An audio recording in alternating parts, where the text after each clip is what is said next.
Hello, podcast listeners. First up, thank you so much for listening to and supporting the podcast. We really, really appreciate it. We love doing it and we love getting the amazing comments in from all of you. Just a quick reminder that the Your Success book is out now on amazon.co.uk and amazon.com. It's currently available in both paperback and Kindle, and the audiobook will be coming out in 2019. Head to tiny.cc/yourbook to check it out. That's tiny.cc/yourbook to check it out. Now, on with the podcast. Welcome to Your Success Podcast. We give you actionable insight and stories behind real-life success wherever you go. Here are your hosts, Angelos and Mo. Your Success Podcast is proudly sponsored by Your Tax Partners, specialists in helping business owners and property investors to understand the wide range of tax issues that impact on their income, gains, and overall wealth. Now, let's get into the show. Welcome to Your Success Podcast. I'm Mo. And I'm Angelos. And today we are discussing business partnering, pros and cons, and what you need to consider if you are looking to business partner with someone or several people, or if you've currently got business partners, what you might need to think about going forward. So, Angelos, why do you think people might want to consider getting a business partner? It's really interesting, actually, because a few people this week have asked me, should I do it? Yeah. It's not working well. So you see both sides of the coin, plus from my own experience. Why should you do it? Well, I guess the most obvious answer is that two halves become a much greater whole, right? So what does that mean? That means greater experience that you bring to the table compared to just one person's individual experience. It could be a greater contact list, greater networks, so you have access to people that you wouldn't necessarily have access to. Greater experiences, access to finance, which you may or may not have access to, and they do. Opposing skill sets, really, really important one. So, for example, if you're really good at project managing, but you're not very good at the numbers side of things, you partner potentially with someone who complements the weaker side of your skill set. And there's many, many other reasons to do it. It's basically, it needs to add value to what you do. So if you could do it yourself, if it's not adding value to anything you do, then you should just do it yourself. Yes and no. Sometimes people are a little bit scared of doing it by themselves, so sometimes working with someone. But then that is adding something, because that's adding confidence. Confidence, So there's always got to be something. Yeah. So did you say money? Yes, raising finance. Yeah, raising finance. I was listening. Yeah, of course you were. Yeah. Why wouldn't you be? I mean, why would you not want a business partner that pretends to listen to you while they're sharing the Facebook Live or all over Facebook? So I mean, if let's say you have a product idea and you don't necessarily have the resources, the business partner that you might partner with may have access to machinery, warehousing, and finance, or whatever it may be. So there's something that they bring to the table that you are missing or need more of. And it could be one person, or it could be several people. It could be one, or it could be several. Okay. So also one other thing, looking at it from a top level point of view. Let's say you have two people who have a similar cause. So, for example, they want to help stop homelessness, for example. Rather than two individual charities starting up, if that was the plan, why not the two people come together and work together, provided that everything else works well between the two of them, and create a much bigger organisation with a lot more firepower.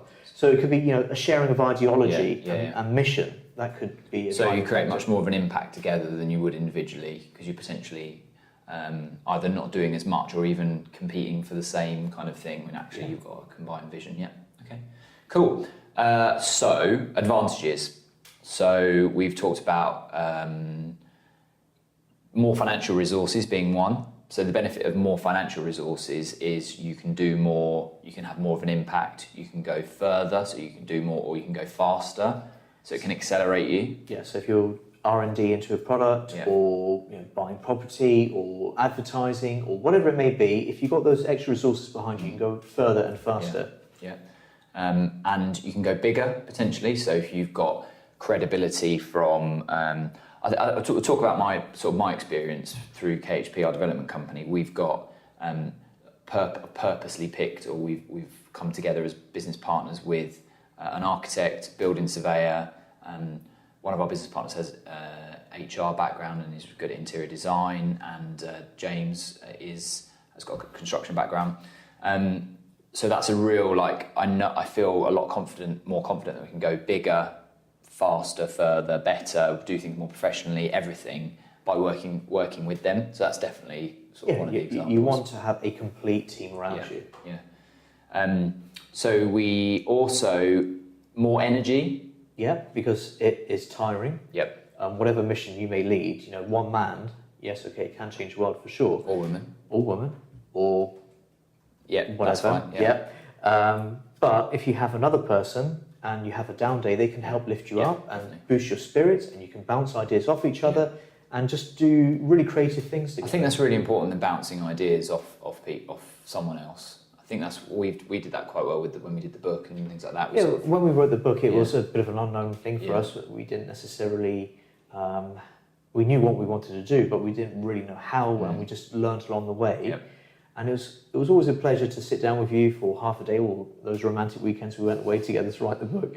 And it was just great because we were both sharing the same passion, we had the same ideas, and that worked really, really well. Yeah. And I'll just say very quickly, as a successful partnership, and I believe that we do, I know we have our full-time businesses, but it's always a pleasure to record these podcasts with you and write the books and all the fun things that we get up to. Definitely. And it's just a great synergy between us. Yeah. And I think if you can replicate that, if other people can replicate that, then it's not work, it's so much, it's more enjoyable. Exactly. And I also think it works with us, particularly because we're like different, but also we're aligned on like a lot of things, how we think, and a lot of the ways we think and the things that we like to do and stuff, and the importance that we place on sort of development, personal development. And we're going to talk about that a little bit later on, about how business partners, when they do find each other, how to identify whether they are a good match or not. Yeah, we'll talk about that. And I think that's why that works really well. So I think we'd encourage that. So in summary, the advantages, you can go further with business partners potentially, you can go faster, you can go bigger, you can potentially have more firepower together, more credibility. So if you're looking at wanting to get something funded, or you're looking at tendering for a big contract or something, if you've got business partners that have got experience in that part of the in that industry, that will help. More energy, and also balancing of energy. So you might have different energy at different times of the day, or different times of the year, or whatever. Balance that out. Better ideas and the ability to bounce back ideas with people. And also seeing problems from two different angles as well. Yeah. Not one person can solve everything, but chuck another person who may see things very differently, and suddenly you create this great solution. Definitely. And we haven't actually put on here, but more fun potentially. A lot of the time, it can be more fun sharing the experience with someone, and particularly in business, it can be quite lonely sometimes. And I think actually to have someone to share the journey with is quite good as well. Definitely. More financial resources we talked about. So let's talk about things to think about, because I think one of the pieces of feedback we got from the last episode we did with Peter Hill was it was really nice how sort of real it was, and it wasn't just like airy fairy. It was actually like realities of running a business. So for those who for some bizarre reason haven't listened to the episode, maybe they're ill or something like that, or deployed abroad. The Peter Hill episode was talking about whether you should start a business or not. And Peter's a very experienced person, decades worth of experience in consulting with businesses, and he's seen a wide range of businesses do well and not so well. And he says it how it is. And his view is that should you start a business? Well, the honest answer is no, you shouldn't. Simply because it's very difficult. It's not right for most people. It's not right for most people. But we would counter and say, when you get it right and you do it for the right reasons, you can make a big, big impact in this world for both consumers and society in general. So and then the feedback from that was that it was really refreshing to hear that side of it, because there's plenty of information online about how good everything is and how you can be a multimillionaire and how you can have all this free time and all that. But what's the reality? But what's the reality? Yeah. And that was really nice. So on that basis, we're going to talk about some of the things to think about with business partnering, because it isn't all sunshine and rainbows. In fact, most of the time it isn't. There's I haven't seen any unicorns lately. There's definite advantages to it. But so one thing I've put is having to earn more to cover people. So from like a financial point of view, the more people you've got that you're business partnering with, the same as employing people in your business, but the more people you've got to business partner with, the more ways you've got to split up the pie, right? So if you are going to business partner with someone, the business, and you want to take a certain amount of money out or achieve a certain objective, that's got to double if you've got two of you. If there's 5 of us in our development company, so we've got to do things 5 times bigger than potentially we would. Yeah, everything is. And that's just from a pure financial point of view, that's the fact of it. You've got more people, you've got to spread it out, so you've got to do bigger things. And there's obviously consequences of that in terms pressures, of targets, overheads, taking on staff, and risk of going bigger and all of that. So that's one thing to definitely think about. Actually, could you have a smaller business that you own 100% of that could actually be more profitable? And sometimes you can be a lot more agile. Yeah. When you're definitely. one person, you make decisions instantly, right or wrong. Yeah. At least you can move forward.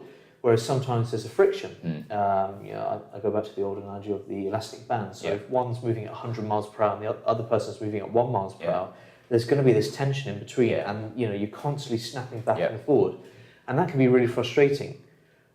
But having said that, it's really important to try and identify these things up front. You need to. And I think even if you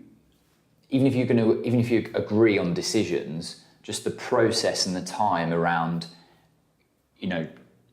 discussing an idea and agreeing on a way forward, even if you're completely aligned on everything and you agree on everything, even just going through the process to check with the other person or to sign it off on the board level or whatever, that's still more time than if you were doing it on your own. So there might be friction, even if it's not an opposing view, it's actually just friction in the amount of time it takes to make a decision. I can just do it myself. I'll make that decision now. But then, what are the consequences of that? The business partner may feel aggrieved by you not involving them. You may have broken your roles and responsibilities, and you may have strayed into their lane. And there's all sorts of psychological reasons why you shouldn't necessarily do that. But the other side of that is, and I think that's something that I've got quite well with James, my business partner in Moorview, one of our companies, is we've worked together long enough now that we know where we can make decisions and we know what the other person will say without having to actually have the conversation. I think when you really start flying in a business partnership, you can do that. And you don't get it right all the time, and sometimes it's a bit of a shock and you're like, oh right, I thought you would have said that, but actually you said that. But most of the time, I think we're at a point now where we know, like you say, stay in your lanes, and you know what you can make decisions on and what you actually need to just say. Otherwise, you're going to duplicate effort, and it's going to piss people off, and you think, well, what's the point? Just let go. Let the people that you're working with do what they're going to do. And also, I think the more you work with someone or with people, you know how to present information in a way that they'll understand, be open to, and be able to make a decision on. So have I got, and this comes on to the talking about how they work in terms of DISC profiling, Myers-Briggs, wealth dynamics. Some people want to see all of the information, really detailed, a lot of detail going into it, and some people will just want a high level. They'll make a decision based on an emotion rather than on all the detail that's there. Another key point is setting roles and responsibilities from the outset. What are you going to do? What do you do well? What does the other person do well? And just making sure that each person has realistic expectations of the other.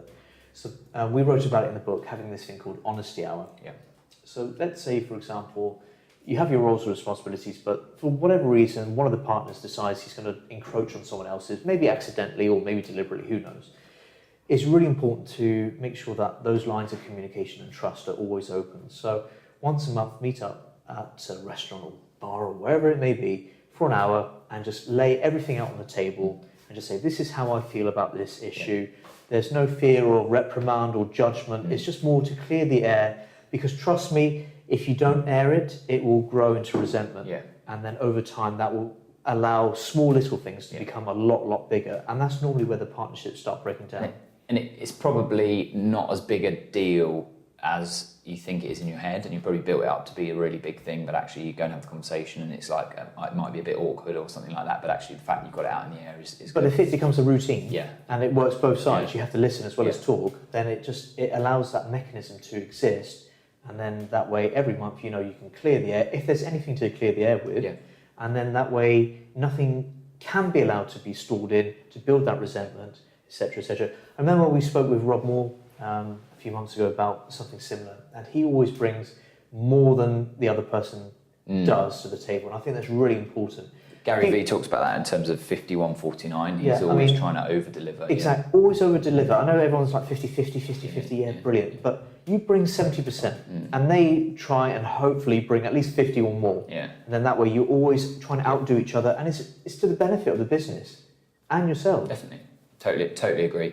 And the roles and responsibilities also means that nothing gets missed. So it's also stopping the overlapping and the I thought you would I thought you were doing that, or I thought you were doing that, or we're both doing the same thing. So that's really, really important. But then another thing, let's say you have 50-50 agreement with two partners, or 30 whatever it is between three. What happens if there's a deadlock? Yeah. So for example, is that like on X Factor when the lights come down? Yeah, lights come down. Everyone. Yeah. So what mechanism do you have in place to prevent a deadlock? So for example, if two partners don't agree on the direction to take the company or decision, whatever it is, have a mechanism put into the contracts to allow you to get out of that deadlock. So an example we've got in our contracts or in our shareholders agreements are we've got an independent person that's suitably qualified to make decisions on whatever it is, and we've agreed on who it is up front, so there's not one swing one way or the other, there's no conflict of interest. And if there is any deadlock there, then the matter goes to that person, and if that person, so if it's say, should we sell a property or should we hold it and rent it out, as an easy example, he would then opine on it, and then that would come back, and that would basically be the decision. That would be the decision made. So that's a really good mechanism. But it's really important to have that agreed up front. Yeah. Because like any marriage, everyone's happy at the start, everyone's enthusiastic, but when things start going wrong, because inevitably it's real life, things do go wrong, you need to make sure you've got these mechanisms agreed up front. And also, that brings me on to the next point of when things go wrong. Because like I just said, when we all start in a marriage or business relationship, everyone's enthusiastic. Yeah, we'll do everything. We're going to conquer the world. We'll take on everything. Yeah. The reality is, you don't really know who you're dealing with unless you have that relationship over the long term, until the shit hits the fan. And then you see how the other person reacts to stress, money's pressure, customer problems, whatever it may be. Then you know who you're dealing with. But hopefully, you can overcome that, and you both work in alignment together. And that's really important to make sure that your vision, your values are completely aligned at the outset. And we're going to talk about that in a second. Yeah, I totally agree. So we talk about vision and values alignment, which and that also is something that's like a continuous thing, because you can have alignment of vision and values. So vision, where you're going; values, what you believe is important, and what you know how you want to be remembered. You can have that at the beginning, but that can change over time. Like we've talked about it before, how it changes over time. Let's say your company makes $1 million, Yeah. and partner A wants to take it to 100, Yeah. but partner B is like, well, you know what, $1 million's okay. How do you negotiate that chasm? And that could have been like at the beginning, they both could have agreed on the way forward, but actually it could have changed over time. So again, it comes back to honesty hour and actually having that really honest conversation and not letting it get to a point 10 years down the line when you're like, oh no, actually I've got a different vision for where we're going. Actually having it early. And talking about expectations. Just looping back to roles and responsibilities, that's also really important, because you might have, say you've got a 50-50 business partnership, the way it's structured and what you're both bringing to the partnership could be different in terms of split of time versus value add. So for example, one person could be bringing money and the other person could be doing the work, and actually the person who's doing all the work might be resentful that they're doing all the work, but they're not bringing the money. That they're doing all the work and the other person's not doing as much. But actually, the way that business partner is set up is that the value add is equally split between the person bringing the money and the because person doing although the they're work. not putting in the money, they're funding it. Otherwise, without the funding, you'd have no project anyway. So you've got to be realistic with your partners and explain these things up front and have these discussions up front. And the roles and responsibilities can be as granular as you want, and it should be, really. It can go right down to like, I'm going to spend 3 hours a week doing this kind of reporting, and I'm going to spend this time meeting people and things like that. Because if you've got that, it all rolls up to the sort of top line. Cool. Okay, so I think that's everything we've talked about on things to think about.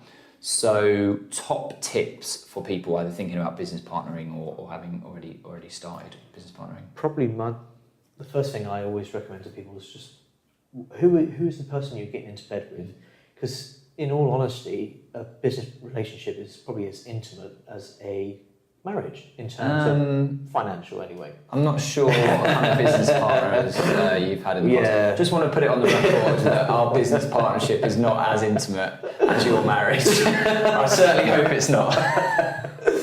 Maybe I need to rephrase that. Financially, anyway, you are tied together. Definitely, definitely. It's so important. You need to know who you get into bed with. Yeah.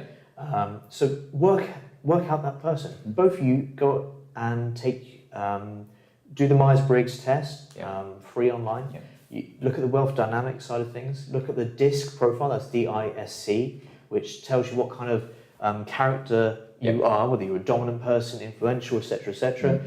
And then look at the results from both sides and see how compatible you guys really are. If you're both dominant and you're both, hyper aggressive or very red, you're probably going to clash at some point. Yeah. Whereas if you have a red and let's say a yellow or a blue, whatever it is, you'll probably complement each other very nicely. Yeah. So just work out who that person is really, because that will pay dividends in the long run, and that will probably be a more accurate marker for your success, more than all of your project profit projections and everything else. For the long-term success of that business is who you're getting into bed with.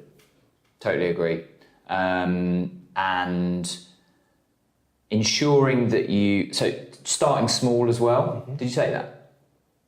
No, we said it in rehearsal, but we... Okay. We don't rehearse this. No, definitely not. Starting small, and everyone has massive plans when you start, but actually just starting small and then reviewing after that, I think is really, really important, because you can get swept up in the hype at the beginning. You can think you've got aligned vision and values. You can maybe think, oh, well, I really want to work with this person, so I can just adjust the way I feel. But actually, your values are so ingrained in who you are that you can't change your values to fit a business partnership. You can only compromise for so long, and then eventually your true self will come out. But then it'll be such a surprise for the other partner. They're like, where the hell's this guy come from? Yeah. But also, like you say, just temper it. I know we all have great ambitions. I want to have £1 million worth of this, or a £100 million company. Prove the model works.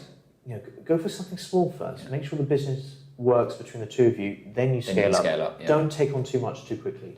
Ensure joint venture and shareholder agreements are thorough and consider the future. So it's a bit like it's a bit like marriage. I don't know, not there yet, but I'll let you know. You want to think about the future, and in the JV and shareholder agreements, you want to put in a bit like the deadlock resolution and what happens if you disagree on something, and you want to build all that stuff in and have those awkward conversations up front. So it's like, oh, well, what if I want to sell my shares to someone, or what if I want to give them to one of my kids? Have all those conversations up front and get it documented. It will make it so much easier down the line. It's like a prenup, right? Yeah. You do it once, you lock it away in the box, and you hopefully never have to use it. But at least you've had that conversation during the honeymoon period. Yeah. Because when things get adversarial, it's never a good place to start making decisions.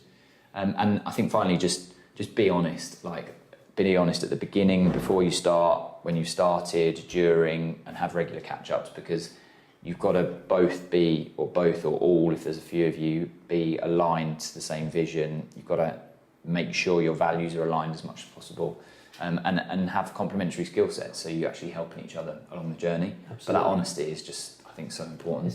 It's paramount. It is. And I suppose to close, it's different for different people. So like I'm someone that I thrive off the business partnering and the working with people, and I love working with people that make me better as a whole. So me plus other person, or me plus other people is better than I could do on my own. Yeah. I love that side of it, but it's not for everyone. Some people work well better. Some people work well better in different circumstances or with different people. Yeah. Which comes back to the DISC profiling and all that kind of thing. I guess for me, it's about creativity and bouncing ideas off, and just exploring different ideas and creating different businesses, plans, podcasts, whatever it may be. I get an absolute thrill out of it, and you wouldn't be able to have that dynamism, if that's a word, without someone else to do it. But someone who's equal or better to you, because you always want to be looking up. Better. Equal and or better. Yeah, equal and or better. So we want to know your thoughts at home on business partnering, success stories, failures. Be honest about failures. And if you send them in and you're happy for us to discuss them on a future podcast, we will. If we can keep your name anonymous or whatever, or if you don't want us to discuss it, we won't. But it'd be good to hear about successes and failures and what we can learn as a collective from those. So get in touch on hello@yoursuccesspodcast on Facebook, on Twitter, on Instagram, on YouTube, anywhere else. Mail. You can post stuff in. PO box. Yeah. No, there's no PO box. And we have got a book out, I think, have we? I've heard we had it. Is it a number 1 bestseller? Might Sold be, copies around the world? Yeah. Okay, so this is a book called Your Success. Your Success book, available on Amazon. Available on Amazon, and this is where we've interviewed hundreds of people about what makes them successful across the world, across different disciplines, plus our own experiences. We have distilled that in wisdom down into 10 key traits of success, which we share in the book, and we know we've made a massive impact in people's lives already. So check it out on Amazon. Definitely.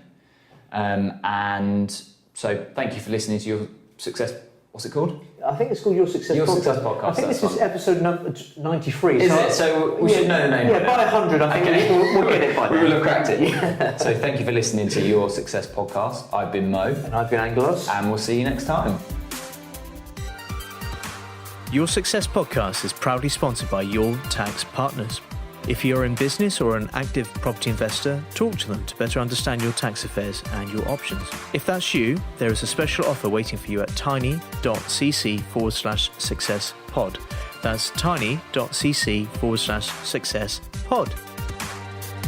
You have been listening to Your Success Podcast. Click subscribe for more incredible content. More details can be found at www.yoursuccesspodcast.com.